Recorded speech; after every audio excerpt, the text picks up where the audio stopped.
Meus irmãos, graça e paz, bom dia.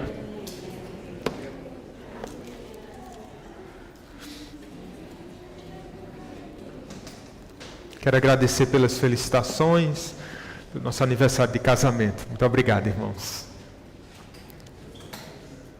17 anos, passa ligeiro, né? Graças a Deus, tem sido bênção.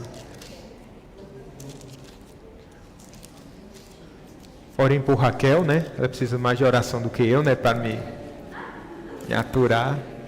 É uma santa, né? Vamos continuar nossas exposições no Evangelho de João, irmãos. Nós vamos para João capítulo 4. Na verdade, nós já estamos em João capítulo 4. A nossa intenção hoje é finalizarmos esse capítulo. Então, nós vamos expor esse texto a partir do versículo 43. Nossa intenção, se Deus nos permitir, é chegarmos ao versículo número 54 e aí encerrarmos esse quarto capítulo. Vocês têm percebido, né? Temos nos delongado no Evangelho de João, porque há muita riqueza teológica e prática aqui nesse texto. Até nós vamos nos reunir entre os professores aqui da sala do templo para vermos qual a melhor metodologia, se a gente dá uma pausa daqui a algum tempo e retornamos posteriormente, ou a gente faz uma síntese para encerrarmos. Eu prefiro ir devagar e a gente vai esmiuçando e a gente vai sendo enriquecido pela palavra, né? Nossa teologia é aquela do se aveste não, né? Então, a gente vai sendo abençoado. João capítulo 4, vamos ler, queridos? Acho que é aqui.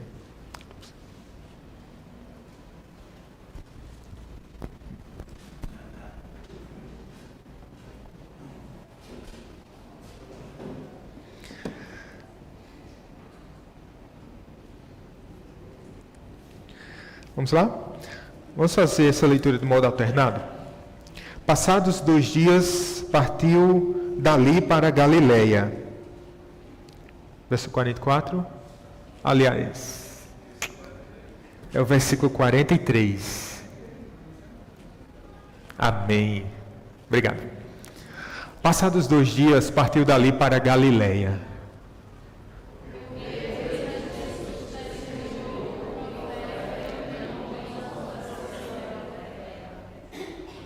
Assim, quando chegou a Galiléia, os galileus o receberam, porque viram todas as coisas que ele fizera em Jerusalém, por ocasião da festa, a qual eles também tinham comparecido.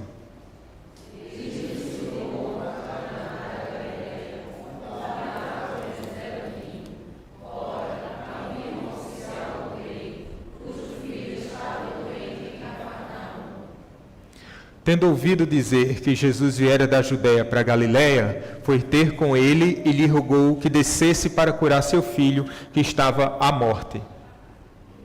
Então Jesus lhe disse: se porventura não viste sinais prodigios, no homem nenhum crereis. Rogou-lhe o oficial: Senhor, desce antes que meu filho morra.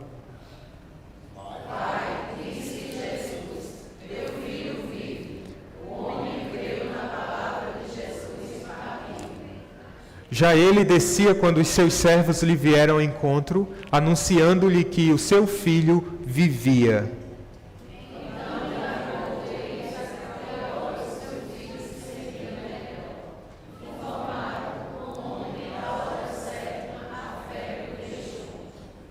Com isto, reconheceu o pai ser aquela precisamente a hora em que Jesus lhe dissera: teu filho vive. E creu ele e toda a sua casa.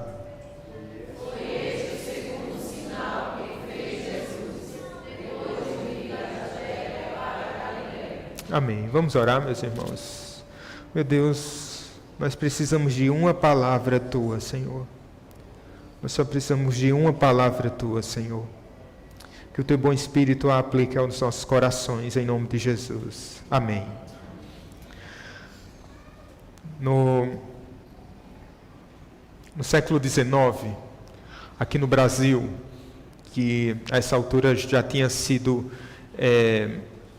de certa forma evangelizado, mas ainda não tinha chegado ainda até o nosso solo brasileiro os protestantes. Era um período também bastante escasso da palavra de Deus. Embora já se ouvisse falar a respeito da cruz, a substância da cruz, o conteúdo da cruz ainda era bastante empobrecido. E assim um missionário que esteve no Brasil no início do século XIX, mais precisamente em 1805, ele fez um relato do que viu aqui na nossa nação e ele escreveu essas linhas: que missionário será enviado para trazer o nome de Cristo a essas regiões ocidentais? Quando será que esta linda terra se libertará da idolatria e do cristianismo espúrio? Há cruzes em abundância, mas quando será levantada a doutrina da cruz? Essa era a indagação. Havia muita religiosidade, mas pouco do evangelho. Ouvia-se falar acerca de Deus, mas essa mesma mensagem não penetrava os corações e não provocava mudanças nas vidas, nas almas. Meus irmãos, nós bem sabemos que essa mudança de chave de um evangelho espúrio ou meramente nominal, ele só é capaz de alcançar sua profundidade no seu conteúdo, no seu significado, quando ela é exposta de maneira fiel e quando o Espírito Santo a aplica nos corações, gerando salvação. Não foi só no início do século XIX que se viu uma crise de muita religiosidade, mas falta de profundidade. Nos dias de Jesus, nós nos deparamos também com a época de muita crise. Havia muita religiosidade. De fato, quando nós chegamos no capítulo 3 de João, talvez esse texto ainda esteja fresquinho na sua mente, nós ouvimos ali Jesus abordando alguém que era um dos principais religiosos, chamado Nicodemos. Era um homem com a cabeça cheia, mas com o coração vazio. Um homem que tinha uma ortodoxia muito clara, mas tinha uma ortopraxia bastante falha. E Jesus se depara com esse homem e, por meio da palavra de Jesus, esse homem tem a oportunidade de ser desvelado diante dos seus olhos a verdade do Evangelho, o significado com toda a sua profundidade. Meus irmãos, nós temos visto aqui no Evangelho de João justamente esse Senhor Deus proclamando uma palavra para um povo que tinha um certo entendimento, mas que não tinha a compreensão dada pelo Espírito Santo. Ora, não foi assim também no capítulo 4, quando nós vimos ali sobre a mulher samaritana, uma mulher que fazia parte de uma região na qual eles tinham um certo entendimento religioso, no entanto, bastante falho também. E Jesus, no encontro com essa mulher, ali junto ao poço de Jacó, ele vem falar das verdades profundas que são capazes de transformar os corações. Essa mulher deixa o seu cântaro ali, nem tira da sua água e vai até a cidade falar aos seus, dizendo: eu encontrei o Messias. E justamente esse texto aqui, imediatamente anterior, vai tratar sobre esse episódio tão maravilhoso e tão belo. Ora, se nós temos por um lado uma pessoa religiosa, mas que não entendia a profundidade do Evangelho, por outro lado nós tínhamos uma pessoa que tinha um certo ouvir falar de Deus, mas que ainda tinha uma religiosidade espúria, ela é esclarecida na sua mente, no seu coração. Agora essa fé, essa palavra agora vai alcançar o coração de um oficial, que diferentemente de um homem que estava ali encastelado dentro da sua teologia, como Nicodemos, ou alguém que estava sendo excluído da sociedade, como a mulher samaritana, esse oficial é um homem que vai chegar à fé por meios dramáticos.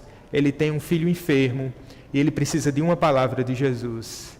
E Jesus vai lhe dar mais do que uma palavra, ele vai lhe dar a salvação.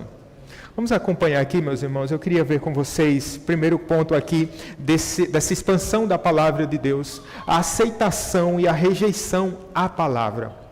E quando eu falo aceitação e rejeição à palavra, entendam que a palavra é o próprio Jesus. porque aqui no início do Evangelho de João, nós somos lembrados de que no princípio era o Verbo, e o Verbo estava com Deus, e o Verbo era... Ou seja, rejeitar a palavra é rejeitar o próprio Senhor Jesus. Aceitar a palavra é aceitar o próprio Senhor Jesus. Agora, meus queridos irmãos, perceba que esse texto já começa interligando aqui a passagem anterior, porque diz, passados 2 dias, partiu dali para Galileia. Jesus estava entre os samaritanos. Quando os samaritanos chegaram até Jesus, eles clamaram, pediram, Jesus, fique mais um tempo com a gente. Então Jesus passou 2 dias ali, discorrendo, fazendo uma consciência cristã assim, jamais vista em toda a história, não é? E ali ele continuou 2 dias ali com os samaritanos. Então, Jesus está em constante movimento, porque seu senso de missão o consumia. Vocês talvez se lembrem de que no último domingo nós vimos quando Jesus disse que os campos já estavam preparados, né, para a colheita. E ele diz assim, ergam os olhos de vocês, e ali estavam os samaritanos, então essa é a colheita. Talvez vocês se lembrem também de que Jesus, ele disse que a sua fome era por fazer a vontade de Deus. E ele continua nessa missão. Olha, ele não bebe, ele não come no capítulo 4, muito embora ele fale de comida, mas uma comida espiritual. E aqui nós percebemos esse senso de missão do Senhor Jesus. Com esse mesmo senso de missão, ele não para. Veja que geograficamente nós estamos aqui perpassando vários ambientes. Ele está falando da Galileia, ele está falando da Judéia, ele passa por Samaria e vai até Galileia. Então ele está pregando a palavra de Deus, ele está expandindo a mensagem do Evangelho, porque é chegado o reino dos céus. Meus irmãos, aqui ele está despertando os corações, pregando a palavra e despertando a verdadeira fé. No versículo 44, lemos que, porque o mesmo Jesus testemunhou que um profeta não tem honras na sua própria terra. Veja que aqui há uma rejeição à palavra de Deus. Durante o ministério do Senhor Jesus, muitas pessoas abraçaram, sim, muitas pessoas acataram a palavra, é verdade, mas tantas outras desprezaram o Evangelho. O próprio João vai dizer que ele veio para os que são seus, mas os seus o rejeitaram.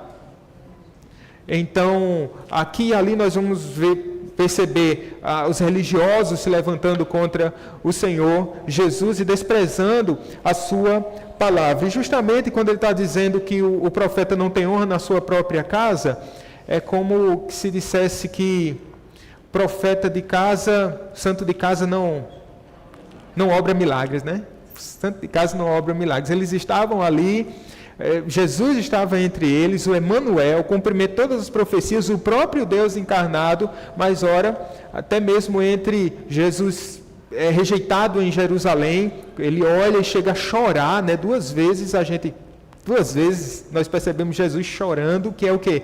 Quando ele olha para, uma delas é quando Jesus olha para Jerusalém, diz assim, por que vocês são tão assim, né? Por que vocês não recebem essa mensagem de salvação? Outro episódio que ele chora é lá, quando Lázaro morre, seu amigo. Ele está sendo rejeitado aqui.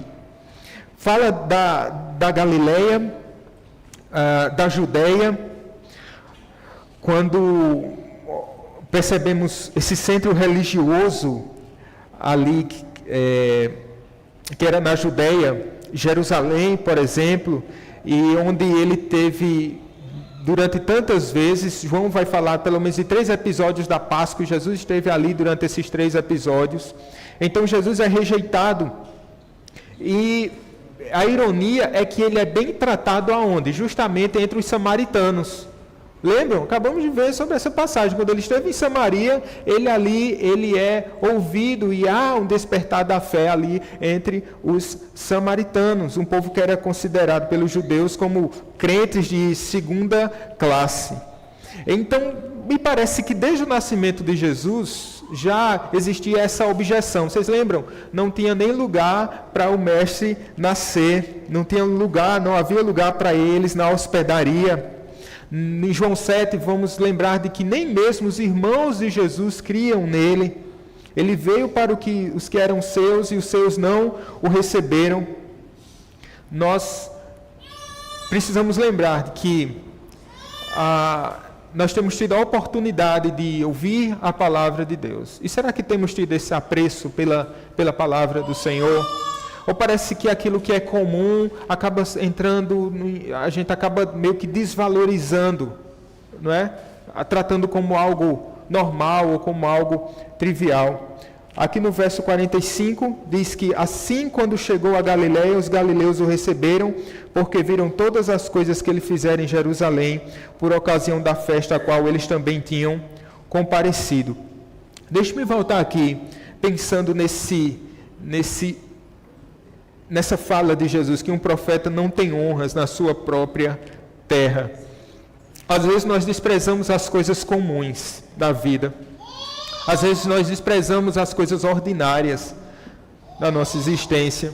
Como que, eu gostei de um exemplo que um pastor deu, falando sobre o feijão com arroz, né? O feijão com arroz, ele é comum. E parece que ele volta para o nosso prato todos os dias ali, o feijão com arroz. Mas veja, esse feijão com arroz, se é comum para nós, ele deve ser recebido com toda gratidão. O pão nosso de cada dia, ou cuscuz nosso de cada dia, como queiram, deve ser recebido com toda gratidão. Porque aquilo que nós desprezamos como banquete, se você chamar um mendigo para a sua casa e lá tiver feijão com arroz, para ele aquilo vai ser uma iguaria, assim, algo sem igual. Será que nós temos desprezado aquilo que é comum para nós? Cotidianamente estamos rodeados de coisas extraordinárias que se revelam de forma muito simples, de forma muito natural. Às vezes nós olhamos, parece só ser um ato de religiosidade, mas assim, o ato da gente agradecer a Deus em oração antes das refeições. Às vezes de maneira tão atropelada. Veja, é só um exemplo mínimo de tantas coisas que nós poderíamos elencar aqui, mas às vezes parece que é só um ritual de nós assim, não, vamos fechar os olhos, vamos orar, de preferência alguém que ore rápido, né? Que a gente fica faminto e não aguenta alguém que ore muito tempo, então geralmente a gente escolhe aquele que ora rapidinho, né? Mas assim, veja que preciosidade. O que está envolvido em um simples arroz com feijão, uma simples refeição, coisa simples do lar, não é? Coisa ordinária, que coisa mais ordinária e mais bela do que uma esposa, um esposo, filhos, um convívio entre irmãos, uma igreja para nós adorarmos o nome do Senhor. A gente percebe como essas coisas fazem falta quando elas nos são tiradas. Olha só, se nós nos colocássemos por um momento no lugar dos nossos irmãos lá da Coreia do Norte, ou no lugar onde há uma grande dificuldade e não se pode adorar a Deus de maneira pública, nós perceberíamos e começaríamos a dar valor. Eu me lembro muito bem, um período da minha vida, no início da minha juventude, quando eu tive que fazer alguns plantões no domingo, num trabalho que eu exercia na época, e aquilo para mim era devastador, né? Eu me solidarizo com pessoas que têm, né, que cumprir essa agenda dominical, mas era devastador. E eu vi os irmãos passando assim com a Bíblia para irem à igreja, para a escola dominical, e eu ficava, meu Deus, com os olhos cheios de lágrimas. Mas eu vou à igreja, à escola dominical, desde a minha adolescência, como diz, desde que eu me entendo por gente.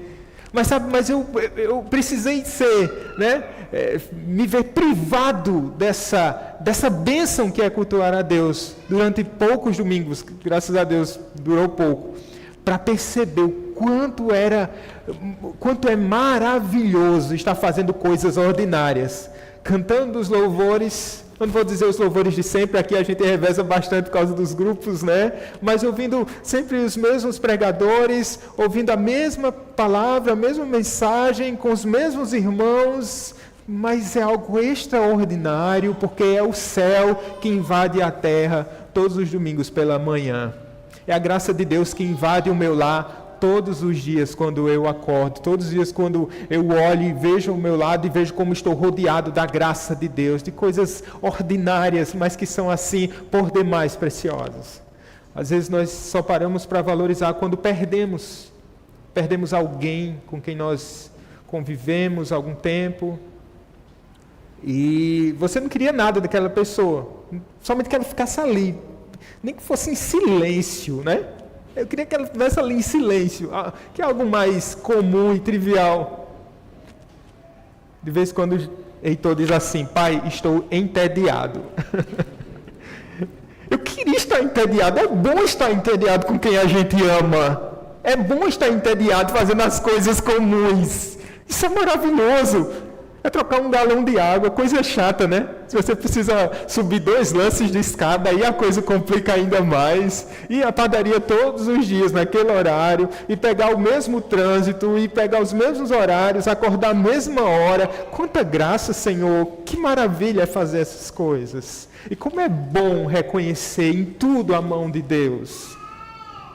Meus queridos, aqui nós percebemos o quanto o Senhor tem nos dado dessa graça de termos o Evangelho perto de nós, termos coisas preciosas. O profeta estava ali, a palavra de Deus.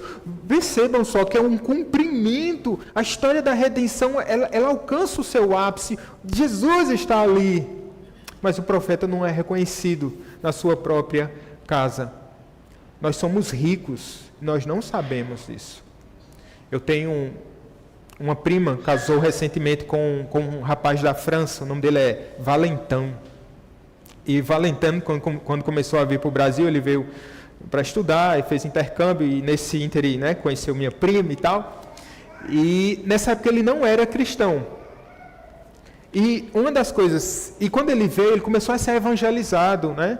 E Jesus se revelou a ele, e hoje ele crê no Senhor Jesus. Então ele vem daquela terra fria, religiosamente falando,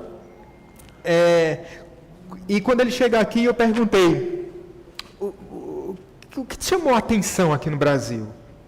E ele disse: eu via o nome de Jesus em todo lugar. Era nos carros, tinha o nome de Jesus. Eu passava nas placas, via o nome de Jesus. E eu ligava a TV, tinha o nome de Jesus. E lá onde eu moro, o nome de Jesus, ele não é falado. Não é falado, ele não é proclamado. Veja, nós temos o nome de Jesus entre nós.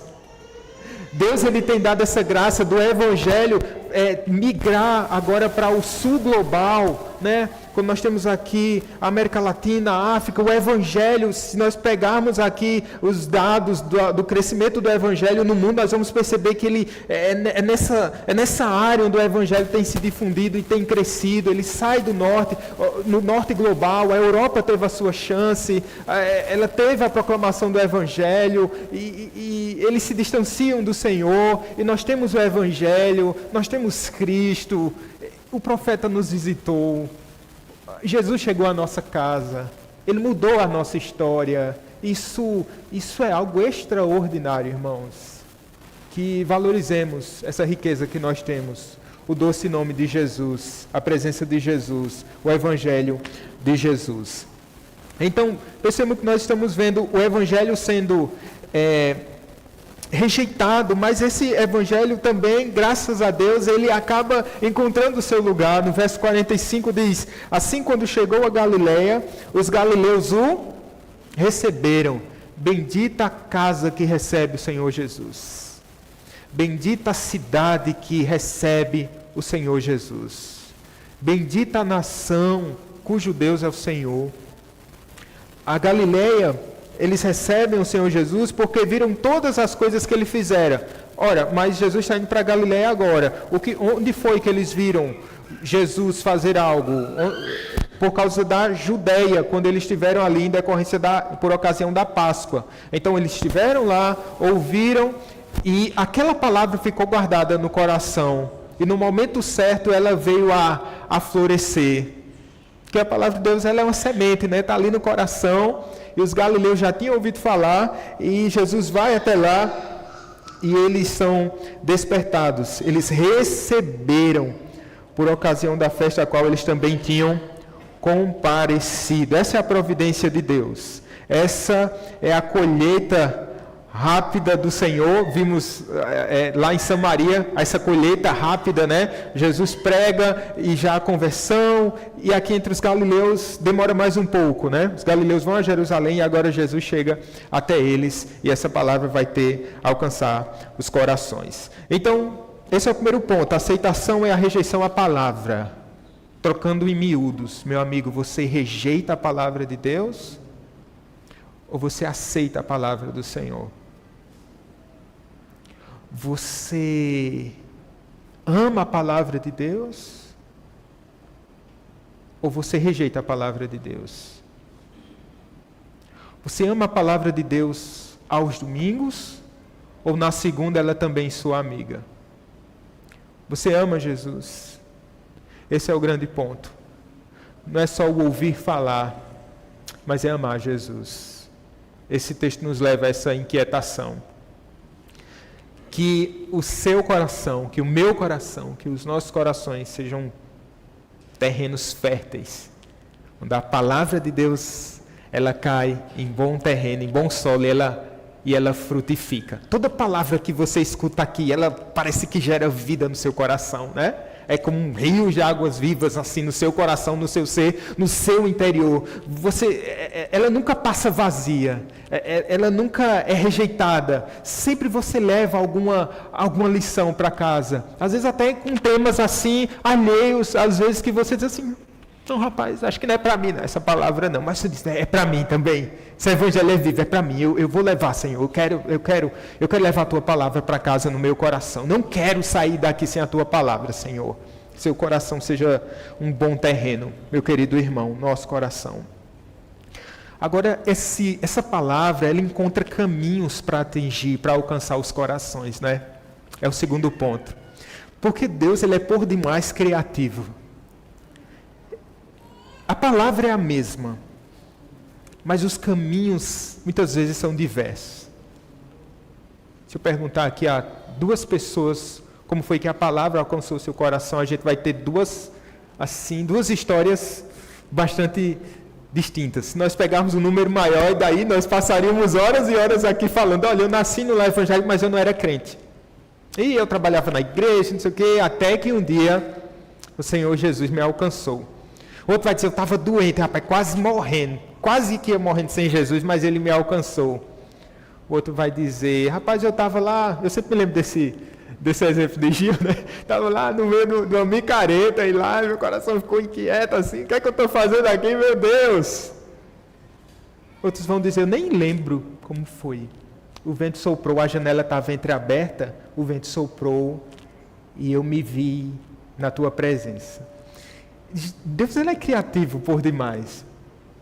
Aqui nós vamos perceber como a palavra de Deus alcança o coração do homem, porque é uma história macro e que ela vai dando um zoom. Ela chega na Galileia e ela vai para Caná da Galileia. Ora, Jesus já esteve lá em Caná da Galileia no capítulo 2. Vocês lembram o que é que aconteceu lá em Caná? Caná da Galileia. Estava numa festa, né? Festa.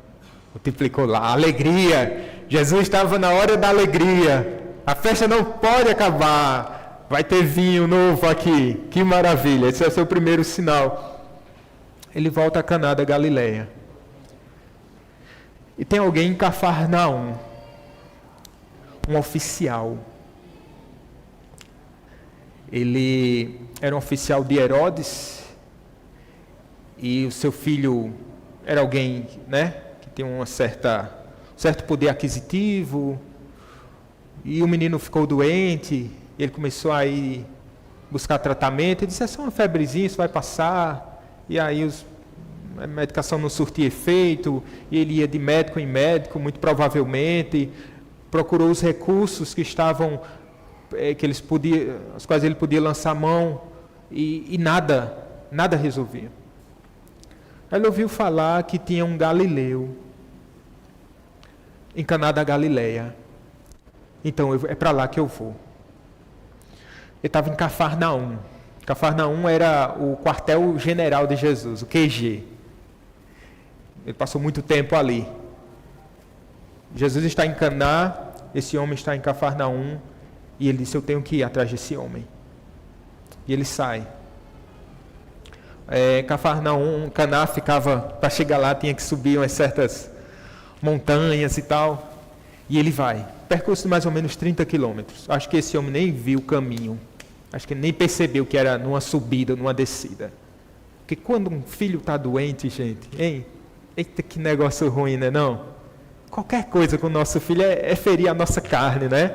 Hoje no dia das mamães, as mamães diriam assim, eu me colocaria no lugar desses meninos para que eles não sofressem nada.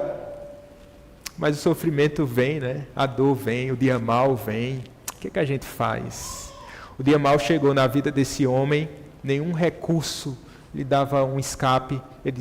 Ele ouviu falar.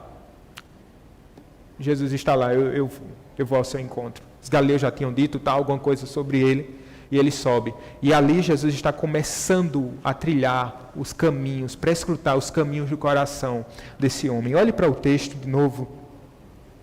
Dirigiu-se de novo a Caná da Galileia, onde da água fizera vinho, onde havia um oficial do rei cujo filho estava doente em Cafarnaum. Jesus esteve em Cafarnaum, em Caná da Galileia, no dia da festa.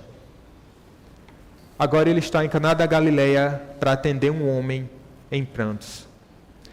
Sabe por quê? Porque Jesus não quer fazer somente parte da nossa festa. Domingo é uma festa, né? A gente está numa festa. É uma celebração. No dia bom. Jesus não quer só sair na sua selfie para postar no Instagram.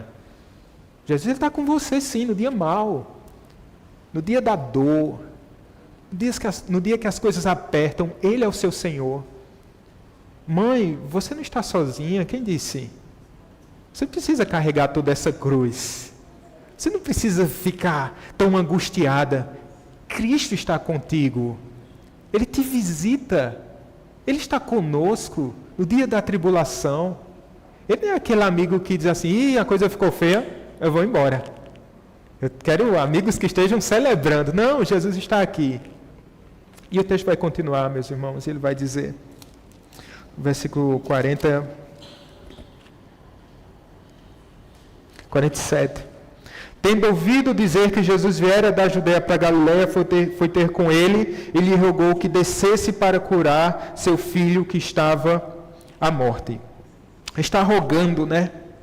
Ele vai ter com ele e roga ao Senhor. Desce, Senhor, para curar seu filho. Lembra que eu disse para vocês, Caná da Galileia é subindo, né? E ele chega lá, talvez ofegante, assim, Senhor, Em outros episódios, alguém chegava à presença do Senhor Jesus, se prostrava, fazia ainda um prelúdio, né? O estado dele era muito urgente. Ele chega para Jesus e diz, Senhor, desce comigo. Eu preciso que o Senhor vá à minha casa. Veja, já há uma fé, né? Uma fé diminuta, uma fé assim muito tímida. Mas todas as vezes que nós chegamos à presença de Deus, Ele atende a nossa oração. As nossas orações vão direto para o coração de Deus e segundo o seu grande amor, Ele nos responde, irmãos. Mas olha, essa fé ela ainda está crescendo, ela está nascendo. Não existe gigante na fé, no cristianismo. Ninguém já nasce gigante, ninguém já nasce diplomado. Veja, o apóstolo Paulo, depois de tantas e tantas e tantas e tantas aflições e dores, ele diz assim, eu aprendi a viver contente. Então é uma escola, ele vai aprendendo. Então ele está sendo introduzido à escola da fé. Ele já ouviu falar de Jesus, ele vai até Jesus, a doença chega até o seu filho como um anjo, né? Porque vai ser uma bênção para a vida dele. Porque se não fosse essa doença, ele não teria ido até os pés de Jesus. É um dito popular que diz que não vem pelo amor, vem pela dor, né? Que seja do jeito que for. Mas que seja, irmão, que seja. Seja lá, se for o caminho da primavera, que Jesus venha. Se for num dia ensolarado, venha Jesus. Mas se for no dia mau, vem Jesus. Vem, Senhor Jesus. Aqui o texto continua. E ele está aprendendo sobre a fé. Ele diz algo curioso. Olha só, ele diz... rogou para que descesse com ele até a sua casa, porque o seu filho estava à morte. No verso 49 diz assim: rogou-lhe o oficial: Senhor, desce antes que meu filho morra. Talvez esse senso assim de urgência fosse tão grande que Jesus vai falar algo aqui no versículo 48, ó. Se porventura não vides sinais e prodígios, de modo nenhum crereis. Daqui a pouco a gente fala um pouco sobre isso. Mas Jesus fala, mas ele volta a falar. Jesus meio que o repreende, mas ele volta a falar: Jesus, venha para a minha casa. Eu preciso que o Senhor desça à minha casa. E ele vai ser mais específico, né? Como se Jesus precisasse de tanta especificidade assim. Né? Jesus, desça à minha casa, porque meu filho está o quê? Meu filho está morrendo. E ele diz agora: antes que meu filho morra. Parece que ele estava sentindo a pulsação do coração do filho ali ao falar com Jesus. Eu preciso, é algo urgente, Senhor, quer me repreender, mas por favor, eu peço que o Senhor me visite nesse dia.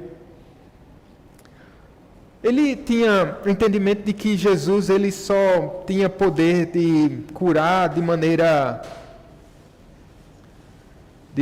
presencial, né? Ele restringia o poder de Jesus. Mas ele também não cria que Jesus era poderoso para trazer vida, mesmo que o filho tivesse morrido. Então, uma fé crescente aqui, não é verdade? Ele tem esse entendimento, ele tem essa pequena fé, mas ainda diz: Jesus, o Senhor tem que ir lá, o Senhor tem que tocar. Às vezes nós somos um tanto quanto episcopais, meio católicos romanos, né, nesse sentido de oração. Ele assim, tem que ser o pastor, né? Tem que ser o pastor. Se o pastor orar, vai. E tem que ser o pastor Flávio, porque Érico é pequenininho, mas o pastor Flávio está mais perto de Deus, né? Mas não. Me lembro no ato tinha meus 14 anos, minha mãe me chamou assim, disse: olha, meu pai estava em viagem nesse dia, minha mãe disse: olha, seu pai está enfermo. E a gente, imaturo, né, na fé, e ela me pegou um boné do meu pai.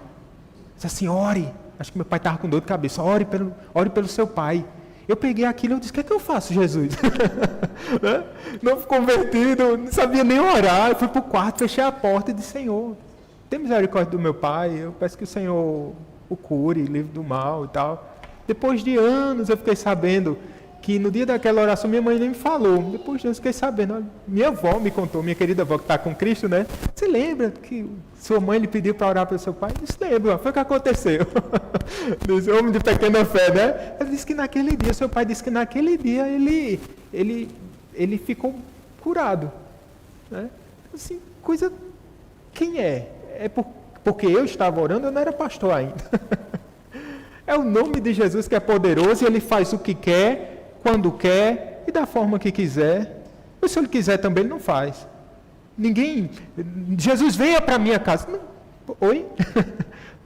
Jesus é poderoso. Se ele dispensar uma palavra agora, nessa manhã, ele vai ao encontro do seu problema, onde ele estiver. Ele pode resolver. Ele manda as ordens e o universo atende ao Senhor Jesus.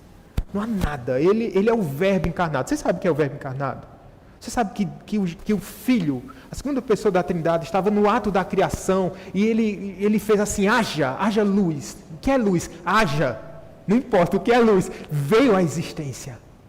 É o mesmo Jesus que a gente vai percorrer, se Deus quiser, não sei quando, a gente vai chegar no capítulo 11, ele vai chegar lá para Lázaro, 4 dias depois da morte de Lázaro, ele vai dizer: Lázaro, saia, venha. E a morte tem que atender. Ora, irmãos, esse Deus é por demais poderoso. Ele é o eu sou. Quando ele fala, as coisas acontecem do jeito que ele quer. Esse Deus é poderoso demais. Vejam, mas Jesus é tão paciente, mas ele vai repreender, e a repreensão dele é mais para aqueles, eu acredito, né, que é mais para aqueles que estão ali ouvindo, porque ele vai dizer no verso 48, então Jesus lhe disse: se porventura não virdes sinais e prodígios, de modo nenhum crereis. Qual a tônica do Evangelho de João? As coisas que foram escritas para quê? Para que vocês creiam. Né? as coisas que foram escritas. Ou seja, aqui eles estão à procura de sinais. Eles viram da Galileia, da Judeia lá, eles viram em Jerusalém tantas coisas maravilhosas, mas eles estavam ainda atrás de Jesus por causa dos sinais, aquilo que Jesus podia concedê-los. Tem tanta gente que fica decepcionada com Deus e sai da igreja. Já pensou? Porque Deus não atendeu a sua oração. Porque Deus não respondeu. Aí ele fica assim, né? Não vou mais para a igreja. Por quê? Jesus vai ensinar para esse homem ainda no versículo 50, olha só.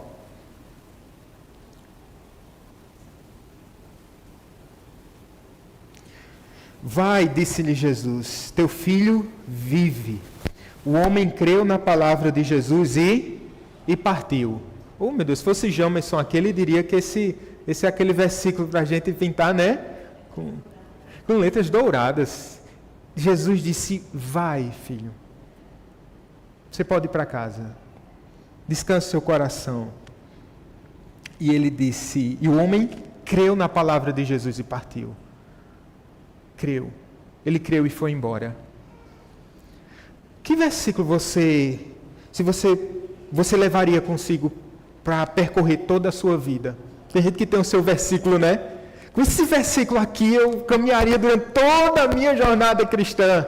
Essa é a palavra de Jesus que eu guardo no coração. Aquele versículo que vem à minha mente quando as coisas estão indo de mal a pior. Eu me lembro do que o Senhor Jesus fez e essa palavra está no meu coração. Eu guardo ela no coração e eu vou caminhando durante toda a minha peregrinação. A palavra para esse homem era essa. Vai, teu filho vive. Já pensou que palavra maravilhosa? Teu filho está vivo. Você pode ir. E ele vai na mesma hora. Talvez 30 quilômetros, às vezes, é uma distância muito longa. Quando a gente está esperando, não é? 30 minutos para um atendimento médico. 3 minutos para uma resposta. E ele vai ter que percorrer 30 quilômetros só com uma palavra. E qual é a palavra? O teu filho vive. E quando a ansiedade batia o seu coração, as palavras de Jesus inundavam a sua alma, dizendo, teu filho está vivo.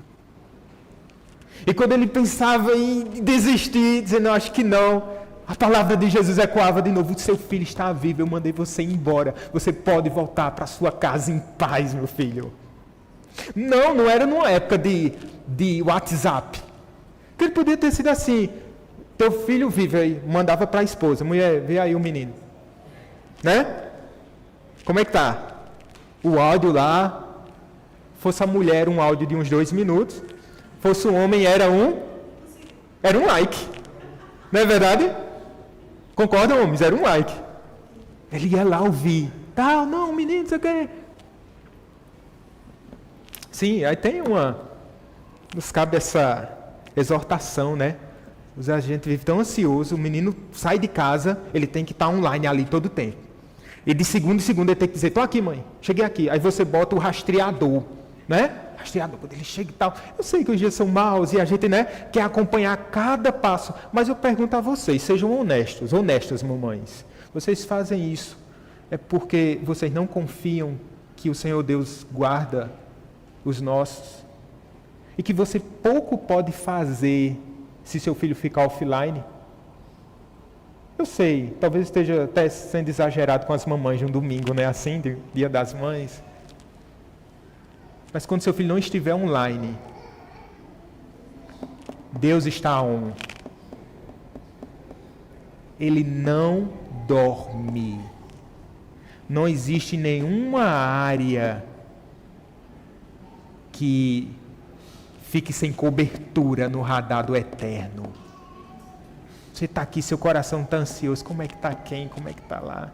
Meu irmão, descanse o seu coração. Descansa a sua alma. E aí ele não pôde mandar nenhuma notificação. Eram 30 quilômetros andando de volta para casa. Como foi que ele caminhou? Só com essa palavra. Jesus disse, meu filho está vivo. Eu vou para casa. Eu queria que vocês atentassem para outra coisa. No versículo 51. Ele desceu. Olha a fé em movimento, né? Ele vai para casa. Já ele descia quando os seus servos lhe vieram ao encontro anunciando-lhe que o seu filho vivia. De certa forma, talvez uma notificação no meio do caminho para dizer, olha, seu filho está vivo. Mas os seus servos, que não sabiam do que tinha ocorrido lá em Caná da Galileia, foram, acho que eles foram apressadamente. Vamos encontrá-lo, ele deve estar ansioso, ele deve estar desgastado, ele deve estar choroso. Vamos encontrá-lo, vai ser as boas novas para ele. Ele vem voltando e olha o que diz o verso posterior. Então indagou deles a que hora o seu filho se sentira melhor. E informaram, ontem, à hora 7ª, a febre o deixou. A hora 7ª é 1h da tarde. Mas eu queria que vocês atentassem. Ele diz quando? Ontem. Ontem? Como assim? Ontem. Aquele homem estava voltando para casa lentamente. Diga aí. Ele subiu para Caná voando, Ele foi lá, eu tenho que me encontrar com Jesus. Jesus, por favor, meu filho está morto. Jesus disse, filho, volte, seu filho vive. Ele voltou tranquilamente para casa, meu amigo. Ele voltou cantando pelo caminho, subiu chorando e voltou sorrindo. Porque pela tendência natural, a gente desce mais rápido, Diz que todo santo ajuda, Na subida é que deveria, Vai com essa minha disposição física aqui, que eu estou acabado. Mas é o contrário, porque quem descansa em Jesus, ele consegue caminhar em paz. Em paz eu deito e logo pego no sono, porque o Senhor está comigo. E por que o seu coração anda tão ansioso? Ele só tinha uma palavra. E essa palavra de Jesus foi suficiente. Os outros estão lá desgastados. Jesus, o patrão, não tem nem o nome dele aqui. Ele está bem. Ele só vai perguntar, que horas que isso aconteceu? Ele já sabia, irmãos. Ele confia no Deus, cuja palavra não pode voltar vazia. Ele confia num Deus cujo Deus não pode o quê? Mentir. Nesse Deus que é fiel. Você confia nesse Deus que é fiel? Veja só. Os caminhos da palavra, eles vão percorrendo o coração. E Jesus escolhe o caminho da dor para alcançar o coração desse homem. Mas vamos encerrar aqui com as bênçãos produzidas pela palavra. Vamos ser breves agora. Então indagou deles a hora. Aqui nós já vimos a primeira bênção produzida, que é a fé legítima. Deixa eu dizer para você, Deus pode fazer chover milagres na sua vida, mas se você não crê em Jesus, de nada valerá todos esses episódios. Deus é poderoso para fazer infinitamente mais que aquilo que pedimos ou pensamos. Mas se tudo isso que Deus tem feito não lhe levar aos pés de Jesus, a verdadeira fé, olha, de nada valerá. Então tem a verdadeira fé. Então com isto reconheceu o Pai ser precisamente a hora em que Jesus lhe dissera, teu filho vive, e creu ele toda a sua casa. Creu ele toda a sua casa.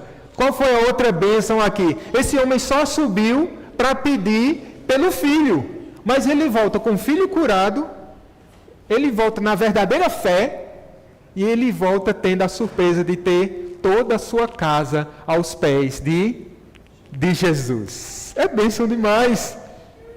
Esse homem, ele recebe essa bênção muito mais, de maneira muito surpreendente, reconhecendo e recebendo muito mais do que aquilo que ele tinha pensado, imaginado. E assim Deus faz com nossas vidas também.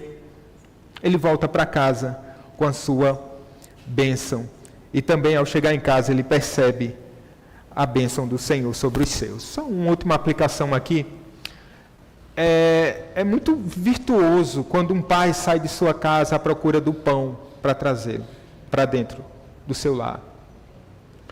Também quando vai atrás de algum suprimento, seja ele médico, quando ele sai e volta, isso é uma bênção, isso faz parte da lida de um pai, muitas vezes da mãe, que ocupa o lugar do pai. Mas nada é tão importante como trazer Jesus para casa. Nada. Veja, alguns têm se preocupado pouco com a vida espiritual dos filhos. Talvez muito mais preocupado com a herança que vai deixar o filho bem resguardado, né? Bem suprido. Você diz assim, rapaz, se eu morrer. Vocês ficam pensando, todo pai e mãe ficam pensando, se eu morrer, né? Como é que vai ser? Então você faz sua reserva, né? Se prepara financeiramente, muitas vezes, quando é possível. Às vezes você diz assim, não, ainda bem que eu sou crente e eu oro pelo meu filho, né? Então eu dei uma boa criação cristã para o meu filho. Às vezes nós ficamos satisfeitos com isso. Eu dei uma criação cristã, preceitos morais. Ele vai ser um bom Nicodemos. Mas isso não significa dizer que ele vai ser um servo do Senhor Jesus. E na verdade, nem que você cumpra o seu papel, porque não depende de quem quer nem de quem corre. Depende da ação efetiva do Espírito Santo. Mas no que tange a nossa preocupação, e essa é a preocupação legítima, e que deve ser posta aos pés do Senhor Jesus, que é, Senhor, alcança o coração dos meus.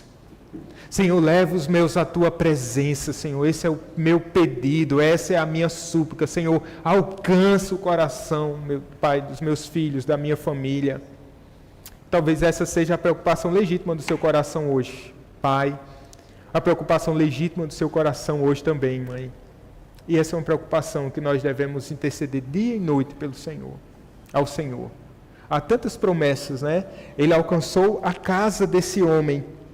Em Atos 16, a gente vai ver a história do carcereiro, né? Onde Deus alcançou toda a casa do carcereiro. E tantos outros episódios. Ou seja, Deus é poderoso para fazer. Se Ele quiser fazê-lo, vamos orar por isso. Vamos interceder por isso.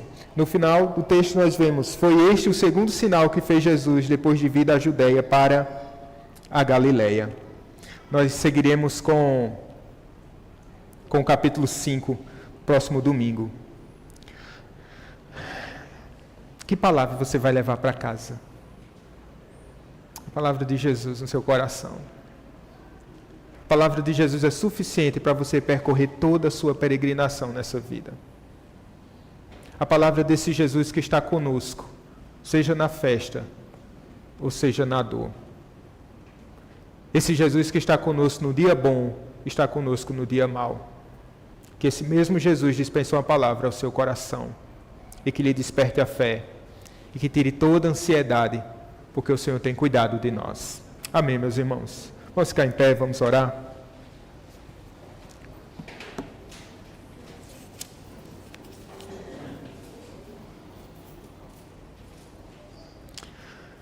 Nós te louvamos, Senhor nosso Deus. Obrigado porque a tua palavra é tão rica e tão maravilhosa.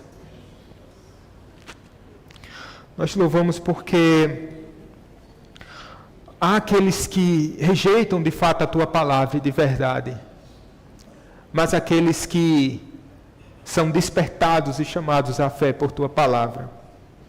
E eu creio que há muitos aqui nessa manhã, Pai, que foram alcançados por tua palavra, e bendito seja o nome santo do Senhor por isso. Se há porventura alguém entre nós, Senhor, que tem ainda resistido à tua palavra, ou que tem professado tua palavra somente de maneira externa, mas que essa palavra não alcançou o seu interior, que o Senhor possa sondá-lo, Senhor, que o Senhor possa transformá-lo, meu Deus, em nome de Jesus. Assim como o Senhor despertou a mente daquele homem religioso, Nicodemos. Assim como o Senhor expôs, Senhor, a vida daquela mulher samaritana, que precisava, Senhor, da água da vida. Assim como o Senhor alcançou, Pai, o coração desse oficial no momento de tanta dor, de tanta dificuldade, que o Senhor, pelos caminhos que soberanamente o Senhor já traçou, que o Senhor alcance os corações, meu Deus, em nome de Jesus. Abençoa, obrigado porque temos o acesso à Tua Palavra. A igreja, Senhor, genuinamente cristãs, onde nós podemos congregar. Nós te louvamos por isso. Obrigado pela vida comum do lar. Obrigado pela vida ordinária. Obrigado pelo tédio nosso de cada dia. Porque o Senhor está conosco, embelezando tudo e nos dando toda a graça necessária, meu Deus. Senhor, que guardemos a Tua palavra com fé, crendo, Pai, que o Senhor tem conduzido as nossas vidas. Abençoa aquelas mães, especialmente, nessa hora eu te peço, estão ansiosas, estão aflitas com alguma situação particular em seus lares. O Senhor possa dispensar graça. E que antes, mesmo que elas cheguem, Senhor, ao encontro desse problema, que os seus corações já possam ir descansados, independentemente da situação, porque o Senhor tem cuidado de cada um de nós, tem cuidado da nossa casa. E nós oramos especialmente pelos nossos, Pai, as mamães que ainda não te conhecem, que o Senhor alcance, meu Deus, com tua misericórdia, em nome de Jesus. Aos nossos que nos trazem, Senhor, nos levam tantas vezes ao chão em oração, à intercessão. Nós entregamos cada vida mais uma vez em tuas mãos. Aos pais que ainda não têm percebido sinais de conversão nos seus filhos, Pai, nós oramos, dá-nos do descanso, a paz que excede todo entendimento. Alcança o coração das nossas crianças, Senhor, em nome de Jesus. Alcança o coração dos nossos adolescentes, meu Deus, em nome de Jesus. Alcança o coração dos nossos jovens, meu Deus, em nome de Jesus. Alcança o coração dos nossos anciãos. Alcança o coração da nossa igreja, Pai, em nome de Jesus. Amém.